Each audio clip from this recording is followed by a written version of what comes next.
بسم الله والحمد لله والصلاة والسلام على رسول الله صلى الله عليه وسلم. اللهم اشرح لي صدري ويسر لي أمري واحلل عقدة من لساني يفقه قولي. اما بعد، السلام عليكم ورحمة الله وبركاته. شنوندگان گرامی و دوستان ارجمند، این درسی چهارم است. من دیده ایستادم که خیلی اقبالی سست، گوش کردنی سست، حتی سیره پیامبری بزرگوارمان را گوش نمیدید، درس را تا آخر گوش نمیکنید، از سیره و راه و روش پیغمبرمان صلی الله علیه و سلم نمیخواهید که با خبر شوید. صد افسوس برادرای گرامی که درس را تا آخر گوش نمیکنید. اگر یگان قصه بیهوده باشد درباره فلان زنی، درباره آهو فلان چیکار کرد، فلان کاری را انجام داد، فلان چیکار کرد، یا قصه بافته می شود، بسیار گوش می دهید. باور کنید که از زندگی پیامبرمان ما باید با خبر شویم، بدانیم که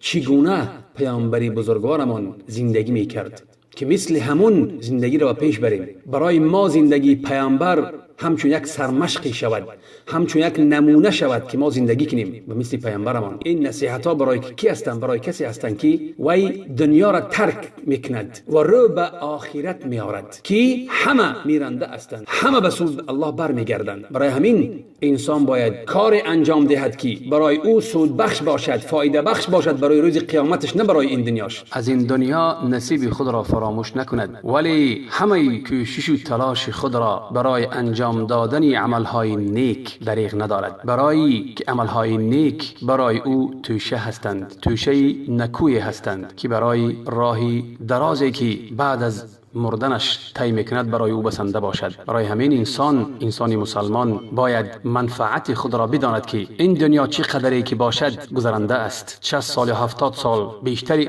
مردم که عمر میبینند. برای همین ما باید برای آخرت خود عمل کنیم و چیزی که پیغمبری بزرگوار صلی الله علیه و سلم برای ما چی گفته است به همون باید ما چنگ بزنیم. سیره پیامبرتان بهره‌مند شوید. برای همین نصیحتی برای شما، پندی برای شما که برای آخرت خود عمل کنید، برای آخرت خود توشه جمع آوری کنید که هر یک کس میرنده است. برای هر یک کس توشه در کار، برای روز قیامت سفری دور و دراز توشه در کار، که اون توشه عملی نیک است، اون عملی که پیامبر بزرگوار صلی الله علیه و سلم ما را امر کرده است. به همون عمل ها ما باید انجام دهیم و از روی اخلاص انجام دهیم. این عمل ها برای ما توشه شوند، برای که به قبر سه چیز را پیروی میکند: مال و فرزند و عملت. با همراهی تو عملت میرود، به قبر عمل میرود.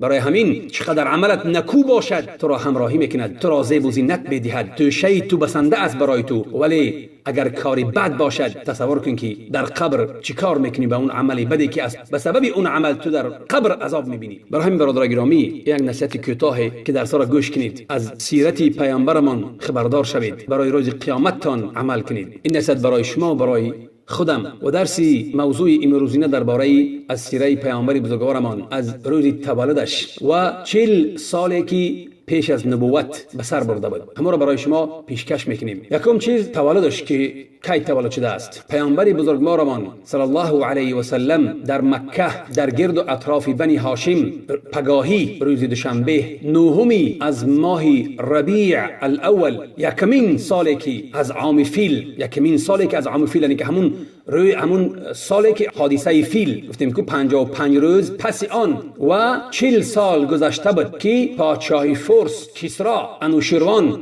پادشاهی میکرد. حکمرانی او را 40 سال شده بود که این موافق چی میگوید؟ موافق صاحب کتاب میگوید موافق 20 یا که 22 ماه اپریل سال 571 میلادی. چطوری که این تحقیق کرده است عالم بزرگ محمد سلیمان منصور فوری و باز محقق دیگر، محقق فلکی که محمود باشا میگن، همین ها را تحقیق کردن و در همین کتاب نوشته شده است. و امام ابن سعد میگوید که مادر رسول اکرم صلی الله علیه و سلم هنگامی که پیامبری بزرگوار را وقتی که تولد کرد، میگوید که از شرمگاه من نور روشنی کرد که قصرهای شام روشن شدن. و همین را هم امام احمد از صحابی بزرگ عرباد ابن ساریه همین روایت میکند. خیلی که اینا کی میبرد؟ همین طور دیگر مختصر سیره رسول اکرم صلی الله علیه و سلم برای شیخ عبدالله النجدی میبیارد و گویا که روایت میشود، یکی بعض اهل علم میگن که صحیح نیستن، گویا که یک خارق العاده، یعنی که چیزی که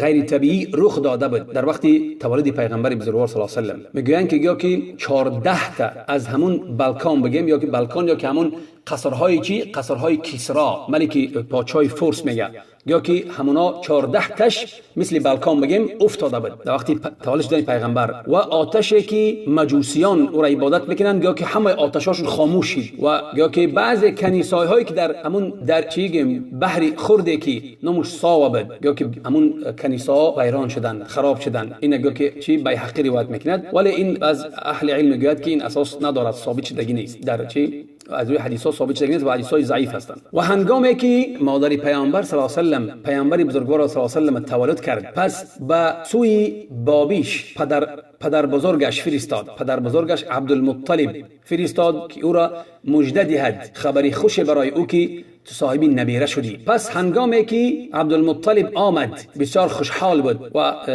پیغمبر بزرگوار صلی الله علیه و سلم که نو زاده شده بود او را گرفته به درون کعبه در آمد و الله عز و جل را دعا کرد و سپاسگزاری کرد و عبدالمطلب برای پیامبرمان نام محمد را اختیار کرد که این نام معروف و مشهور نبود در همون وقت در بین عرب ها و گویا که گفته می شود که در روز هفتم پیغمبر را ختنه کردند، خیلی که عرب ها ختنه می کردند روز هفتم. این در سیره ابن هشام است. بعضی از عالمان میگویند که گویا که پیامبر بزرگوار صلی الله علیه و سلم تولد شده بود و چی بود ختنه کرده شده بود، ولی ابن قیم رحمه الله میگوید که چه حدیثی درباره این آمده است حدیثا ضعیف است و اولین زنهایی که پیامبر شیر میداد بعد مادرش این کی بود؟ ثویبه، نامش ثویبه مولات ابی لهب. ثویبه این چی بود؟ کنیز ابی لهب بود، شیر میداد که یک فرزند داشت و بعد شیر که داشت پیامبر هم چی شیر میداد، از همون شیری که داشت به پیامبر هم شیر میداد. اون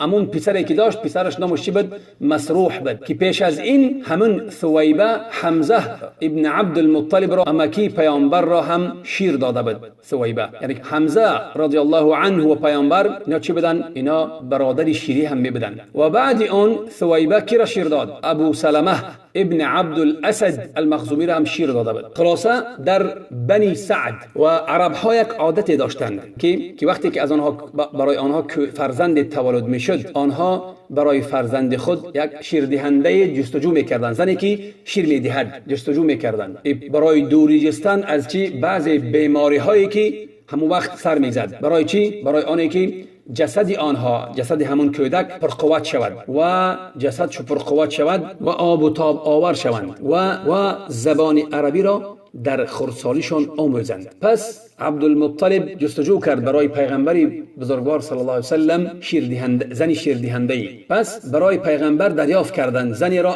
از بنی سعد ابن بکر که نامش چی بود؟ نامش حلیمه بنت ابی ذؤیب، نامش حلیمه بود و شوهرش حارث ابن عبدالعزة که کنیتش ابی کبش بود، از خود همون قبیله. برای پیغمبر صلی الله علیه و سلم همین زنی شیر دهنده را دریافت کردند. اون حلیمه یا که شوهرش حارث فرزند داشتند. پس برادران شیری و خواهران شیری پیغمبر کی بودند؟ عبدالله ابن حارث و اونیسه بنت حارث و حذافه یا که جذامه بنت حارث. لقبش شیما بود که لقبش بیشتر مشهور شده بود و پیغمبر بزرگوار صلی الله علیه و سلم به آغوش میگرفت شیما. و ابو سفیان پسر حارث ابن عبدالمطلب که پسر عمکی رسول اکرم صلی الله علیه و سلم و همین طور گفتیم عمکیش حمزه ابن عبدالمطلب هم چی بود؟ یعنی که برادر شیری پیغمبر بود از دو طرف، هم از حلیمه شیر خوردگی است و هم از چین و هم از ثویبه، یعنی از دو جانب برادر شیری پیغمبر می باشد صلی الله علیه و سلم حمزه رضی الله عنه. هنگامی که ثویبه آمد کنیز ابو لهب را مژده داد به تولد شدن پیامبر بزرگوار صلی الله علیه و سلم، ابو لهب او را از کنیزی رها کرد. برای همین خوشخبری که برای او آورده بود که زاده شدن پیامبر بزرگوارمان صلی الله علیه و سلم که مادر شیری پیغمبر بود. و حلیمه بسیار برکت او را فرا گرفت، برکت دید که قصه میکرد همون برکت چی از خردسالی پیامبر بزرگوار صلی الله علیه و سلم بسیار برکت زیاد او را فرا گرفت، برکت زیاد دید. و همچون او قصه میکند، چخیلی که برای ما قصه میکند، چخیلی که ابن اسحاق میبارد، میگه که حلیمه سعدیه سخن میگفت پیغمبر گرفت رفت و همون قشلاق خودشون، همون منطقه خودشون، قشلاق خودشون در اونجا بعد قصه میکند چخیل برای او برکت حاصل شده بود از پیامبر بزرگوار صلی الله علیه و سلم. حلیمه قصه میکند که روزی ما برآمدیم از همون شهر خودمان، برآمدیم با همراهی شوهرم و یک فرزند خردسال داشتم که او را من شیر میدادم، یعنی خردسال شیرخورد، با همراهی زنان از بنی سعد ابن بکر برآمدیم برای جستجوی فرزندان شیرخور، فرزندانی که پدراشون برای آنها شیر دهنده میکافتند، جستجو میکردند. پس در یک سال همون وقتی که همون سالی که ما برآمدیم، همون سال بسیار سال قحطی بود، بسیار سال گرسنگی بود. پس ما برآمدیم یک شبی چی بود؟ یک شبی که شبی ماهتاب شب بود و همراه ما انسانی بود که ما را چی میکرد؟ ما را یعنی که نگاهبین میکرد. یگان قطره از باران هم نبود و همون شبها خواب نمی رفتیم. از چی؟ از دستی همون فرزندان شیرخوری خردسالی که داشتیم خواب نمی رفتیم. از دستی گریه‌ای که میکردن فرزندان ما شب خواب نمی رفتیم. بسیار گرسنگی بود و گرسنه بودن کودکا و شیر در پستانهای ما شیر نبود، آنها گریه میکردند از گرسنگی و پستانهای ما شیر نداشتند که برای آنها بدهیم که آنها سیر شوند. پس از الله امیدوار بودیم که برای ما کشایشی را یا که بارانی را برای ما فرستاند. خلاصه همون همراهی همون زنها سوار شدیم و چقدر سخت بود، چقدر سست شده بودیم و چقدر خسته شده بودیم با چی، یعنی که در راه چقدر مشکلی و چقدر سختی کشیدیم تا اینکه به مکه آمدیم و در مکه جستجو میکردیم مادرانی را که فرزندان خود شیرده جستجو میکند. پس برای هر یک همون زنهایی که همراه من بودند پیامبر بزرگوار صلی الله علیه و سلم را پیشنهاد کردند. همه همون زنها پیغمبر را صلی الله علیه و سلم رد کردند، نگرفتند. برای چی؟ گفتند که این یعنی کودک یتیم است و یتیم را نمیگرفتند. برای آنه که یعنی که یتیم که بود برای همین نمیگرفتند. آنها از همون آنهایی که شیر میدادند میخواستند که از پدری همون فرزند یعنی که برای آنها پولی زیادتری بدهد. برای همین این پیغمبر صلی الله علیه و سلم که یتیم که بود آنها نمیخواستند اینو بگیرند. میگفتیم که یتیم است که مادر او پدر بزرگ آن یا که بابی آن برای ما هیچ چیز نمیدهد، یعنی که اون مکافات خوبی نمیدهد برای شیر دادن. پس میگه برای همین نمیخواستیم. بعد میدیدیم که یعنی که فرزند یتیم را بگیریم برای شیر دادن. پس همون زنهایی که همراه من بودن همش برای خود یافتند، فرزندای خردسال یافتند برای شیر دادن. پس میگه حلیمه میگه که من نیافتم. وقتی که هنگامی که همه آنها کودک نوزاد یافتن برای شیر دادن، همه آماده شدن و بچی برای برگشتن به وطن. پس من برای چی؟ برای همون زنهایی که همراه من بودن گفتم پس من بد میبینم که برگردم و یگان کودک نوزاد را با همراهیم نبردم، نگرفتم، همین را بد میبینم. پس گفتم که قسم به الله میروم پیش همون کودک یتیم یعنی پیغمبر صلی الله علیه و سلم و او را میگیرم. برای چی؟ برای شیر دادن. و همون کسی همراه من بود گفتم که من میگیرم. او گفت که هیچ باکی ندارد، برو بگیر. گفت که شاید که الله عز و جل برای ما در این کودک برکت ارزانی کند. رفتم پیش همون کودک و همون کودک نوزاد را گرفتم. ای پیغمبر صلی الله علیه و سلم را وقتی که نوزاد بود و چی چیز مرا وادار کرد که من رفته بگیرم مگر آن چیزی که من یگان کسی گر نیافتم که بگیرم. پس همون پیغمبر صلی الله علیه و سلم را که نوزاد بود همون را گرفتم. و هنگامی که پیامبر صلی الله علیه و سلم را در وقت نوزاد بودنش حلیمه میگوید که گرفتم و آوردم، پس به بالای رانهای پام گذاشتم و به یعنی سینه خود را یا که پیستان خود را به او نزدیک کردم که بنوشد. از پیستان من شیر خورد. پس از پیستان من شیر خورد و حتی که سیر شد و باز هم سیر شد و باز به پسر خودم دادم حتی که پسر خودم هم شیر خورد و سیر شد. پس خواب رفتند. پس میگوید که تا این حال ما از دست فرزندان خود خواب نرفته بودیم، گرسنه بودند و گریه میکردند. و شوهر من برخاست و پیش یک شتری ماده پیر داشتیم. وقتی که رفت دید که پیستان او هم پر از شیر است از برکت پیامبر بزرگوار صلی الله علیه و سلم. پس یعنی شیر را دوشید و خودش نوشید و من هم نوشیدم، حتی که هر دوی ما از نوشیدن شیر سیر شدیم. پس خواب رفتیم. همون شب بهترین شب برای ما بود که ما براحت خواب رفتیم. پس گفت همون همنشین من، صاحب من و همنشین من، رفیق من گفت که وقتی که از خواب بیدار شدیم، بدان به الله قسم ای حلیمه که هر آینه برای تو یک نسمه مبارکی هست، پر برکتی هست. پس من گفتم که من از الله امیدوارم که همین طور باشد. گفت پس برآمدیم و من همون خری ماده‌ای که بود همون را سوار شدم. پس میگه من برداشتم پیغمبر صلی الله علیه و آله بالای خرو. پس میگه مسافه را من طی کردم که یگان از خرهای دیگر همنشینان من، همراهان من، اون مسافه را طی کردن نتوانست. حتی که همون همنشینا و دوگانه های من میگفتن که ای دختری ابی ذؤیب، ای کیرا حلیمه را، آیا این همون خری پیشتره تو نیست؟ پس میگفتم که بله.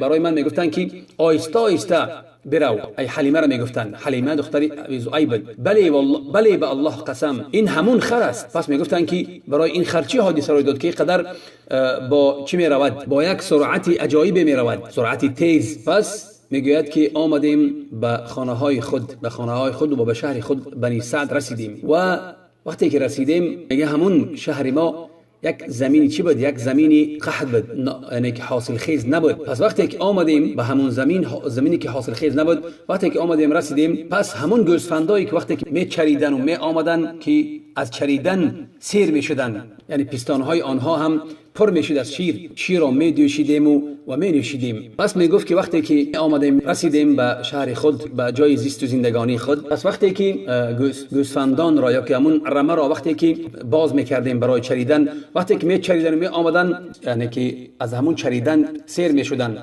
و بسیار پستانهای آنها هم پر شیر می شد. پس می دوشیدیم، شیر آنها را می نوشیدیم و یگان کسی از دیگر گرد و اطراف ما قطره شیر در پستانهای چاروای خود نمیافتند. برای همون چوپانان میگفتند که بروید در جایی که یعنی حلیمه بنت ابی ذؤیب گوسفندای خود را میچراند، در همونجا بچرانید. پس وقتی که به همون طرفی که باز میکردن چاروای خود را که میچرید، پس گوسفندان آنها می آمدند، چاروای آنها می آمد که یگان قطره شیر نداشت. ولی وقتی که گوسفندای میگه من می آمدن، هم سیر می شدن و هم پستانهای آنها پر از شیر می شد. پس در همین نعمت، ناز و نعمت، در همین خیر بودیم از جانب الله که 2 سال گذشت و محمد صلی الله علیه و سلم 2 ساله رسید. به یگان فرزندان دیگر مانندی نداشت، به یگان پسران دیگر مانندی نداشت. پس حلیمه میگوید که وقتی که سن و سالش به 2 سالگی رسید، بسیار چی بود؟ بسیار پسری خیلی فربه شده بود. وقتی که پیشی بعد 2 سال گفت پیش مادرش، یعنی برگشتیم به مکه، اومدیم پیش مادرش و گفت بسیار ما میخواستیم که همین محمد صلی الله علیه و سلم با همراهی ما استاد، برای چقدر ما یعنی که برکت این کودک را، این پسر را ما بسیار دیدیم. برکت این پسر را از مادرش پرسیدیم، با مادرش صحبت کردیم که یعنی که مادرش گفت پرسیدیم که همین پسرت را با همراهی ما بگذار تا آنی که کمتر دیگر یعنی که بزرگتر شود، کلانتر شود. پس من میترسم که در مکه وقت وبا بود، میترسم که یعنی برای او میترسم از همین کسلی بیماری وبا که در مکه یعنی که روی داده بود. پس مادرش گفت که پس با همراهی مادرش بدیم که باز محمد صلی الله علیه و سلم برای ما داد و ما او را گرفتیم و باز برگشتیم. و همین طور پیغمبر بزرگوار صلی الله علیه و سلم در خردسالیش باز با همراهی بنی سعد باز همونجا ایستاد. با 4 سالگی یا که 5 سالگی رسید پیغمبر صلی الله علیه و سلم در بنی سعد در نزد حلیمه، یعنی 4 ساله یا 5 ساله شد. پس در همون وقت حادثه چی رو داد؟ برای او حادثه شق الصدر میگن، دو مابین سینه‌اش چاک کردن فرشته ها و او را چی همین حادثه را همین روی داده میگویند که شق الصدر ای چاک کردن سینه پیامبر. حدیث در امام مسلم است از انس رضی الله عنه که پیغمبر بزرگوار صلی الله علیه و سلم میفرماید که انس میگوید که از رسول اکرم صلی الله علیه و سلم که میگوید آمد جبرئیل علیه السلام پیش پیغمبر و هو یلعب مع الغلمان، که پیغمبر صلی الله علیه و سلم با همراهی یعنی که کودکان بازی میکرد. فاخذه فصرعه، پس گرفت پیغمبر صلی الله علیه و سلم یعنی که بیهوشش کردند، همین سینه‌ش چاک کردند، سینه‌ش چاک کردند و دل پیغمبر برآوردند صلی الله علیه و سلم. از دلش مثل یک خونی بسته، مثل یک علقه خونی بسته را گرفتند. پس فرشتگان گفتند که این نصیبی که از تو شیطان دارد همین است. پس همون را گرفتند، هم مثل یک خونی بسته برین گرفتند او را. پس با یک چی میگیم تقاره میگیم یا تاس میگیم، با یک تاس از یک تاس از چی از طلا گرفتند و با آب زمزم او را یعنی دل شستند با چی گفتیم در تاس یا تقاره پاره از طلا با آب زمزم دل تازه کردند، پاک کردند، شستند. پس گرفتند و باز دل در جاش گذاشتند و وقتی که همون کودکان خردسال این حادثه را دیدند تیز دویدند و به پیش کی آمدند؟ مادرش، پیش همون حلیمه آمدند، مادرش آمدند که گفتند که هر آینه محمد صلی الله علیه و سلم کشته شد. اونا گمان کردند که پیغمبر کشتند. پس وقتی که پیغمبر صلی الله علیه و سلم یعنی پیغمبر صلی الله علیه و دیدن و پیشوازش گرفتند، پیغمبر صلی الله علیه و سلم رنگ و رویش دیگه خیلی شده بود. خلاصه پس بازگشتی محمد صلی الله علیه و سلم به سوی مادرش. هنگامی که این حادثه را حلیمه دید، این حادثه را دید، پس ترسید و پیغمبر صلی الله علیه و سلم را به مادرش برگرداند. پس هنگامی که در نزد مادرش بود پیغمبر صلی الله علیه و سلم که به سن 6 سالگی رسید، مادرش آمینه گفت که وقتی که پیغمبر 6 ساله کشید، مادرش آمینه دید که برای چی؟ برای یاد بودی شوهرش ای عبدالله به چی رود؟ شوهرش به زیارت قبر او رود. به چی؟ قبر او که در چی بود؟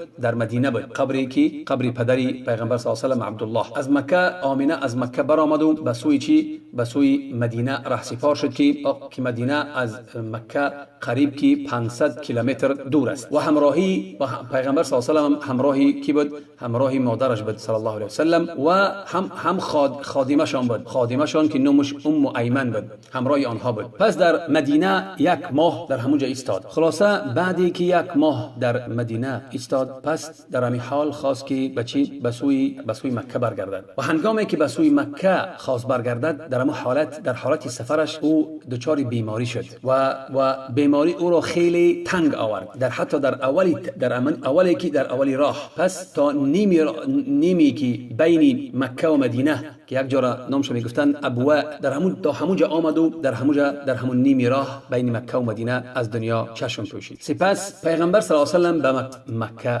برگرداند. بسیار احساس و بسیار چی داشت؟ بسیار محبت و بسیار احساس زیادی داشت در دلش نسبت به کی؟ نسبت به نبیره یتیمش پیغمبر محمد صلی الله علیه و سلم که باز به یک مصیبت دیگری دچار شد که وفات مادرش، که اون مصیبت دیگری را که وفات پدرش بود از سر نو چی کرد؟ از سر نو زنده کرد و خیلی بسیار یک لطف و مهربانی داشت نسبت به کی؟ نسبت به محمد صلی الله علیه و سلم که به یگان از نبیره ها و به یگان از فرزندان خودش عبدالمطلب خیلی مهربانی و لطف و محبت نداشت.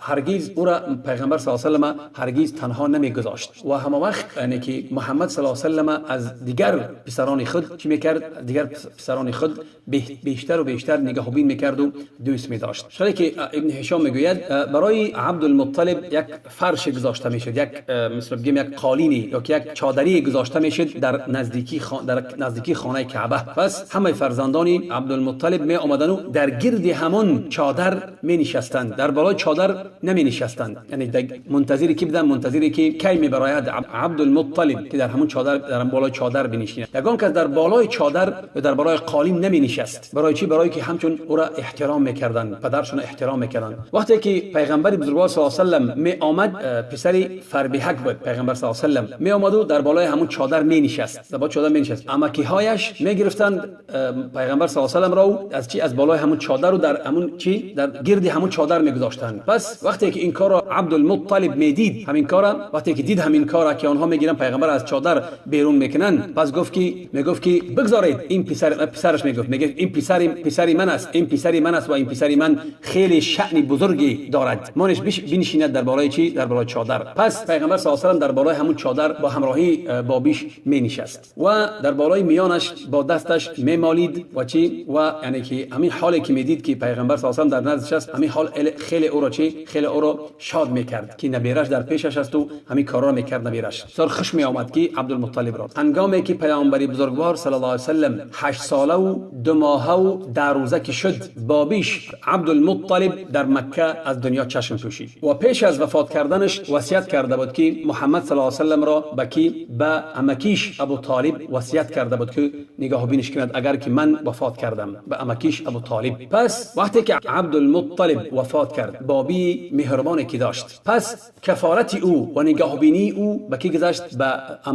امکی دوستدارش و مهربانش ابو طالب. و ابو طالب هم خیلی پیغمبر بزرگوار صلی الله علیه و سلم را دوست می‌داشت، بسیار حق پیغمبر را رعایت می‌کرد و نگاه بین می‌کرد پیغمبر را صلی الله علیه و سلم را. و یعنی که همچون یکی از فرزندان خود به همون گروه فرزندان خودش اضافه کرده بود که همچون فرزند خودش است. حتی گواهی میشد که پیغمبر صلی الله علیه و سلم را از آنها بالا میدانست، از فرزندان خود. او را چی کرده بود؟ خواست او را یک احترام و یک چی میکرد؟ یک قدردانی میکرد، حتی بالا از 40 سالگیش. تا اینکه پیغمبر 40 ساله شد، از 40 ساله گذشت که ابو طالب یعنی که خاطر او را میدید و او را همچون از فرزندان خود و همچون دستگیری میکرد. ابو طالب او را دستگیری میکرد و خیلی احترام و قدر او را میدانست پیغمبر صلی الله علیه و سلم را، و حمایت میکرد او را از چی؟ از دست دیگر کافران، از دست قریشیان، و از در برابری یعنی که از او دفاع میکرد و با دیگران جنگ و جدال میکرد چی؟ به خاطر محمد صلی الله علیه و سلم. ابن عساکر در کتابش میبیارد از جلهمه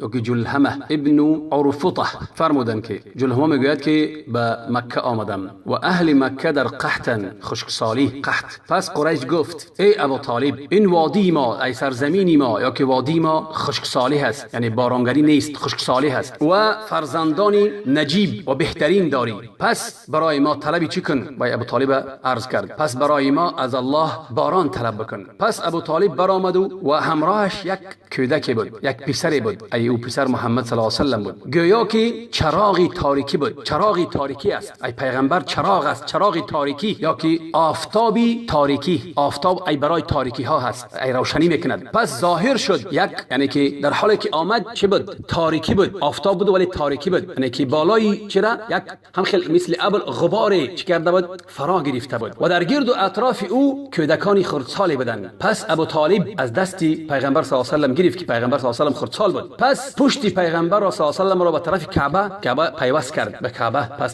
پس پیغمبر بزرگوار صلی الله علیه و سلم دست به بالا برداشت، انگشت به بالا برداشت و از الله التجا کرد، از الله التجا کرد که الله بر سرزمین آنها باران بیاورد که از خشکسالی بسیار رنجه و اذیت دیده بودند و در آسمان یگان ابری نبود، در آسمان ابری نبود. پس میگوید که از هر طرف، از هر جهت چی آمد؟ از هر جهت ابرها جمع شدند. پس در آسمان ابرها که جمع شدند باران بسیار باریدن گرفت، در وادی ها و در وادی ها جمع شد و باران بسیار بارید و زمین نرم و تر شد، هم زمین های همون بادیه نشین ها و همون جایی که آنها زندگی میکردند و همون تیپه ها و وادی ها همه جا را باران فرا گرفت. این بود درباره پیامبر بزرگوار صلی الله علیه و سلم. تا همینجا ما درس خاتمه میدهیم و در درس آینده باز درباره که پیامبر بزرگوار صلی الله علیه و سلم با همراهی امکیش ابو طالب به شام برای تجارت سفر میکند دوام میدهیم ان شاء الله، برای که بسیار نشود. از دعای که خود ما را فراموش نکنید و السلام علیکم و رحمت الله و برکاته.